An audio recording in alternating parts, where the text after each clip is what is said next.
Melihat kakek ragu, pendeta Tao itu berkata lagi, "Sudahlah, kau tidak percaya padaku. Tidak ada gunanya berbicara lebih banyak. Malam ini, tengah malam, ambil emas yang diberikan sapi tua itu padamu, dan letakkan di bawah sinar bulan. Kau akan tahu apakah sapi tua itu menipumu atau tidak. Yang dia berikan padamu adalah batu." Mendengar itu, suara kakek menjadi terbata-bata. "Bagaimana kau? Bagaimana kau tahu tentang emas itu?" Pendeta Tao itu mengibaskan debu di tangannya, dan berbalik pergi. Dia segera menghilang di hutan. Kakek jatuh terduduk di tanah. Dia melihat kuburan sapi tua itu dan bergumam, "Sapi tua, kau tidak boleh menyakitiku." Kakek menarik napas. Kata-kata pendeta Tao itu membuatnya gelisah. Kakek menatapku dan berkata, "Dongfu, apa yang dikatakan pendeta Tao itu? Beritahu nenekmu, minta dia malam ini, tengah malam, untuk mengeluarkan emas itu dan melihatnya." Aku mengangguk. Setelah kakek selesai makan, aku membereskan barang-barang dan membawa keranjang bambu turun. Begitu sampai di rumah, aku menceritakan semua yang dikatakan pendeta Tao itu kepada nenek. Nenek mengerutkan kening dan bertanya, "Di mana pendeta Tao itu sekarang?" Aku menggelengkan kepala dan berkata aku tidak tahu. Nenek masih mengkhawatirkan kakek. Dia mengerutkan kening dan berkata, "Dongfu, kau jaga rumah. Jangan keluar dari kamar timur. Aku akan pergi ke gunung belakang. Aku akan segera kembali." Setelah mengatakan itu, nenek pergi. Aku sendirian di rumah. Aku duduk di depan tanah sambil bermain. Tiba-tiba, aku melihat pintu halaman rumahku didorong terbuka. Seorang pendeta Tao masuk. Pendeta Tao ini adalah orang yang kulihat di gunung belakang. Melihat pendeta Tao ini masuk ke halaman, aku segera turun dari dipan dan berlari ke halaman. Pendeta Tao itu melihatku dan bertanya sambil tersenyum, "Nak, apakah orang tuamu ada di rumah?" Aku bilang iya. Pendeta Tao itu mengangkat kepalanya dan melihat sekeliling, lalu berkata, "Panggil orang tuamu keluar." Lihat aku tidak berbicara, pendeta Tao itu menyipitkan matanya, seperti sedang menilai saya. Secara refleks, saya mundur 2 langkah. Tiba-tiba pendeta Tao itu membungkuk dan mendekatkan wajahnya ke saya, lalu berkata, "Nak, aku tahu orang tuamu tidak di rumah." Saya ketakutan dan segera berlari kembali ke kamar timur. Saya juga mengunci pintu kamar timur.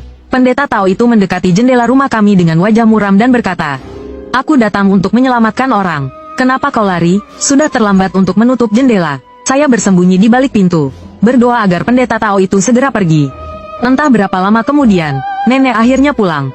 Dia membawa sebuah kantong keberuntungan di tangannya. Sebelum saya sempat membuka pintu, nenek berkata, "Pendeta Tao itu datang ke rumah kita." Saya mengangguk. "Iya." Dia juga bertanya apakah kalian ada di rumah. Saya bilang ada, lalu dia bilang dia tahu kalian tidak di rumah. Nenek seperti tidak mendengar perkataan saya. Dia menggantung kantong keberuntungan di pintu. "Nek, bagaimana Nek tahu pendeta Tao itu datang ke rumah kita?" Nenek berkata, "Dalam perjalanan pulang dari bukit belakang, aku bertemu Paman Liang. Dia yang memberitahuku." Saya berkata, "Nek, aku merasa pendeta Tao itu bukan orang baik." Nenek berkata dengan kesal, "Kau ini anak kecil, bisa tahu apa? Aku dengar dari Paman Liang, pendeta Tao itu orang sakti. Dia punya sedikit kemampuan. Saya tidak percaya pendeta Tao itu orang sakti." Nada bicaranya dan tatapannya ke arah saya sangat aneh. Nenek duduk melamun di depan tanah. Saya duga dia sedang mengkhawatirkan emasnya. Menjelang tengah malam, nenek menyingkirkan selimutnya, lalu dia mencungkil sebuah batu bata dari dinding. Nenek mengeluarkan emas yang disembunyikan di dinding sepotong demi sepotong. Setelah membuka kertas merahnya, dia meletakkan emas itu di bawah sinar bulan untuk dilihat. Padahal tadi siangnya masih baik-baik saja. Emas itu sekarang telah berubah menjadi batu. Nenek sangat marah. Dia melempar batu di tangannya ke lantai. Lalu dia mengambil potongan lain dan meletakkannya di bawah sinar bulan untuk dilihat. Saat itulah dia menyadari semuanya telah menjadi batu. Tidak ada satupun emas yang tersisa. Nenek berkata dengan geram, "Sapi tua sialan itu." Setelah mengatakan itu, nenek turun dari dipan tanah.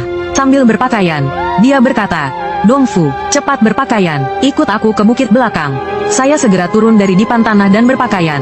Nenek juga mengambil 2 cangkul besi. Dia akan menggali kuburan sapi tua itu. Saya mengikuti nenek menuju bukit belakang. Entah berapa lama kemudian, saya dan nenek sampai di bawah pohon willow. Kami melihat kakek masih membakar uang kertas untuk sapi tua itu. Melihat itu, nenek menendang wadah berisi uang kertas yang sedang dibakar. Uang kertas di dalamnya berserakan di tanah. Angin dingin bertiup, meniup uang kertas yang sedang terbakar. Kakek tertegun beberapa detik, lalu berkata dengan cemas, "Apa yang kau lakukan?" Nenek mendengus dingin. "Ken Laosan, kau telah ditipu oleh sapi tua itu. Emas yang diberikannya kepada kita terbuat dari batu. Pendeta Tao itu benar, sapi tua itu akan menjadi siluman." Begitu nenek selesai bicara, aku mendengar suara gemuruh yang keras, disusul oleh hujan deras. Nenek mengambil sekop dan hendak menggali kuburan. Melihat itu, kakek menghentikan nenek dan berkata, "Sapi tua ini telah membajak sawah seumur hidupnya. Kita tidak bisa menggali kuburannya." Nenek mengerutkan kening dan berkata, Chen Laosan, sapi tua ini menginginkan nyawamu. Minggir, nenek mendorong kakek dan mulai menggali dengan sekopnya. Kakek buru-buru bangkit dari tanah dan mencoba menghentikan nenek. Saat itu aku melihat, nisan kayu bertuliskan Huang Dasheng berdarah. Nama Huang Dasheng diukir oleh kakek. Itu adalah nama yang diberikan kepada sapi tua itu. Sapi itu membutuhkan nama manusia jika ingin bereinkarnasi. Aku segera berteriak kepada kakek dan nenek. Kakek, nenek, nisannya berdarah. Kakek dan nenek akhirnya berhenti. Mereka mendekati nisan dan memeriksanya dengan cermat. Mereka menemukan retakan di tengah nisan. Darah mengalir dari retakan itu. Nenek menarik lengan kakek dan berkata dengan keras. Aneh, ini aneh, ayo turun gunung. Hujan semakin deras. Kakek mengerutkan kening. Dia masih ragu-ragu. Melihat kakek ragu, nenek berkata lagi. Masih bengong, ayo pergi. Nenek tidak menggali lagi, melainkan menarik kakek berlari menuruni gunung. Tapi sesampainya di rumah, begitu masuk, aku merasa ada yang tidak beres. Batu-batu di atas dipan tanah hilang. Hanya tersisa setumpuk kertas merah. Aku berkata, Nek, batunya hilang. Nenek berkata dengan kesal. Tumpukan batu pecah itu, mungkin itu ilusi dari sapi tua itu. Setelah mengatakan itu, nenek mengambil beberapa pakaian bersih dari lemari. Pakaian kami basah kuyup karena hujan. Setelah berganti pakaian, kakek duduk di dipan tanah dan merokok. Nenek melirik kakek dan berkata dengan kesal. Menurutku, besok kita pergi ke gunung belakang dan menggali sapi tua itu.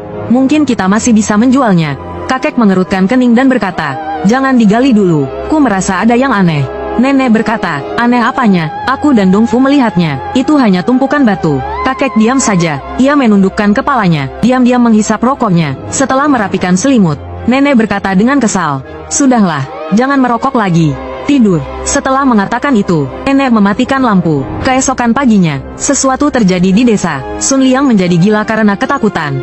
Semua penduduk desa pergi ke rumah Sun Liang. Sun Liang meringkuk di sudut ruangan dengan tatapan ketakutan. Dan bergumam pelan. Penduduk desa bertanya pada Zhang Lan apa yang terjadi. Zhang Lan adalah istri Sun Liang. Seorang wanita yang kejam. Dia duduk di tepi dipan tanah sambil menangis dan berkata, tadi malam hujan, Liang Zi pergi ke gunung belakang untuk mencoba menangkap beberapa anak babi hutan saat hujan. Tapi tak disangka, dia bertemu dengan siluman sapi kuning dan hampir dimakan olehnya. Saat mengatakan itu, Zhang Lan menarik celana Sun Liang ke atas, memperlihatkan memar yang besar dan 2 lubang darah hitam. Jelas betisnya telah digigit tembus. Mendengar kata siluman sapi kuning, penduduk desa membelalakkan mata mereka. Seorang pemuda bertanya, dari mana datangnya siluman sapi kuning? Zhang Lan menatap kakek dan berkata, Paman, bukankah sapi kuning tua itu yang kau kubur di gunung belakang? Dikubur di bawah pohon willow. Sapi kuning tua itu ingin menyakiti orang. Begitu Zhang Lan selesai bicara, semua penduduk desa menatap kakek. Kakek tidak bisa berkata-kata dan tetap diam.